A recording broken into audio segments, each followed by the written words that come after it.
جزاک اللہ۔ مفتی حنیف قریشی صاحب ہمارے ساتھ یہاں پہ موجود ہیں۔ آج حضرت ابراہیم علیہ السلام کا جو قصص الانبیاء میں سلسلہ ہے وہ مکمل ہوا اور بڑی تفصیل کے ساتھ مفتی صاحب نے اس حوالے سے بہت سارے واقعات بیان کیے اور بہت اچھا لگتا ہے سن کے پڑھ کے۔ تھوڑا سا آگے بڑھیں گے، آج کے موضوع کے حوالے سے ڈسکشن جو ہے وہ شروع کرنا چاہ رہا ہوں میں، اور علامہ امین شہیدی صاحب بھی اس وقت مجھے بڑا اچھا لگتا ہے، پڑھتے رہتے ہیں، بیٹھ کے پڑھتے پھونکے بھی مار دیا کریں ہم پہ آپ۔ جی علامہ صاحب، آج کے موضوع کے حوالے سے خنس، یعنی کہ جو ہمارے جی خنسا، جی جو یہ جنہیں عام طور پہ کہا جاتا ہے انٹرسیکس یا جو بھی لوگ، ویسے تو ایک جی آپ پلیز بات شروع کریں، میں پھر اس کے بعد۔ اعوذ باللہ من الشیطان اللعین الرجیم، بسم اللہ الرحمن الرحیم۔ دیکھیے، اللہ تبارک و تعالیٰ نے نسل انسانی کو آگے بڑھانے کے لیے جن دو اجناس کا، جنسوں کا انتخاب کیا ہے، ان میں ایک مرد ہے اور ایک عورت۔ بالکل، اس ایک مرد اور ایک عورت کے ملاپ سے اللہ تبارک و تعالیٰ نے نسل انسانی کو آگے بڑھایا ہے، اور تا قیامت یہ سلسلہ جاری رہے گا۔ اب اس ملاپ میں بعض اوقات میڈیکلی، طبی طور پر بعض ایسی مشکلات جنم لیتی ہیں جس سے پیدا ہونے والی وہ مخلوق ناقص ہوتی ہے۔ اب وہ نقص بعض اوقات بدن کے حوالے سے ہے، بعض اوقات بدن کے کسی ایک حصے کے حوالے سے ہے، اور بعض اوقات خود اس فرد کی جنسیت کے حوالے سے ہے۔ بہرحال یہ چاہے وہ شکل ہو، یہ شکل ہو، یہ شکل ہو، ایک بیماری ہے، ایک کمزوری ہے اور ایک نقص ہے۔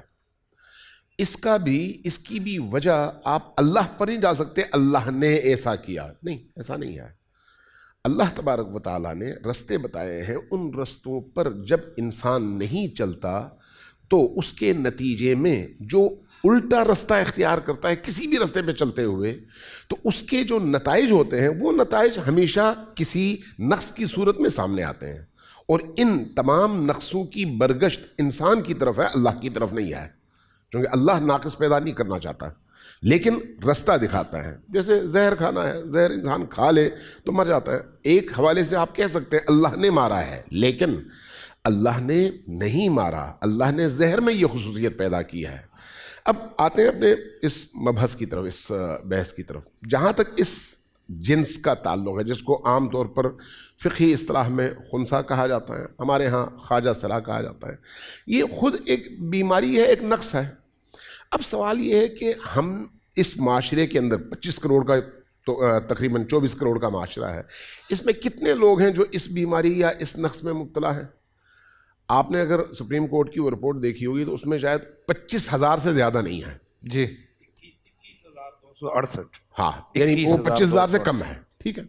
اب ایک سوال ہے، اس معاشرے میں اندھے لوگوں کی تعداد کتنی ہے؟ اس معاشرے میں لولے لنگڑے لوگوں کی تعداد کتنی ہے؟ یہ بھی تو نقص ہے نا اسی طرح سے، ٹھیک ہے۔ اس معاشرے میں بدن کے حوالے سے کینسر زدہ لوگوں کی تعداد کتنی ہے؟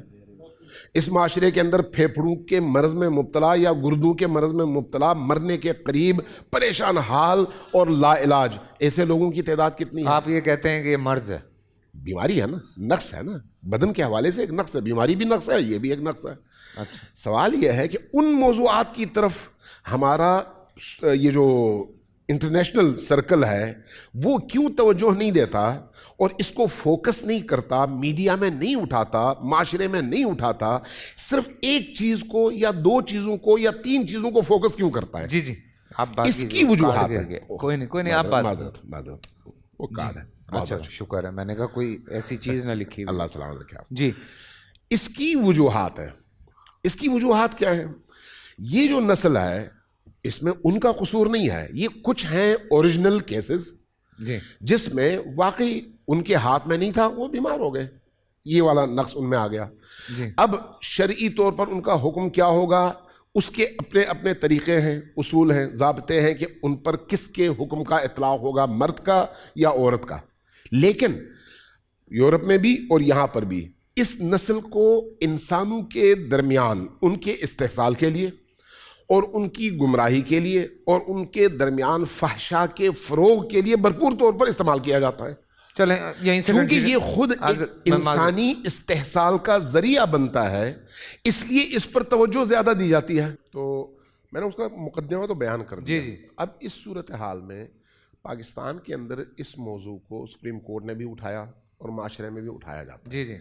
یہ تو سر اس موضوع کو نہیں اٹھایا, وہ موضوع ذرا سا کچھ الگ تھا جس کو اٹھایا گیا. جی صحیح ہے جی, اس سے ریلیٹڈ تھا نا, اس سے ریلیٹڈ تو ہاں خیر سوری پردہ یہ تھا. جس طرح عورتوں کے پردے میں بہت سارے حیا باختہ لوگ سامنے آ گئے, اس طرح خنسا کے پردے میں, تیسری جنس کے پردے میں ٹرانسجینڈر والا ایلیمنٹ سامنے آ گیا. جی, اب جو حقیقت ہے وہ یہ ہے کہ یہ ایک خلقت ہے, مخلوق ہے, بالکل انسان ہے, ان کے اپنے کچھ حقوق ہیں, بالکل اس میں کوئی دوسری رائے نہیں ہے. ان کے ان حقوق کا خیال کرنا شرعی طور پر ہر مسلمان کی ذمہ داری ہے. بالکل, اللہ نے ان کے بھی حقوق بیان کیے. بالکل ٹھیک ہے, ان حقوق کو کبھی بھی پامال نہیں ہونا چاہیے. لیکن کیا ان حقوق کے نام پر پاکستان کے اندر عورت اور مرد کے علاوہ ایک اور جنس کی ترویج اور جنس بدلنے کی ترغیب اور اس کے نتیجے میں پھر اس کو ایک مارکیٹنگ کا ٹول بنانا اور اس کے ذریعے سے معاشرے کے اندر اخلاق باختگی اور فحشا کا فروغ, یہ کس حد تک جائز ہے اور کس حد تک ہمارے معاشرے کے حق میں ہے؟ ٹھیک ہے, یہ ہے سب سے بڑا سوال. بڑی خوب بات کی ہے انہوں نے. پورا سال انتظار تھا مجھے اس رمضان میں, 30 دن 6 ٹیمز, 12 کنٹیسٹنٹس, کیش کا پاؤں.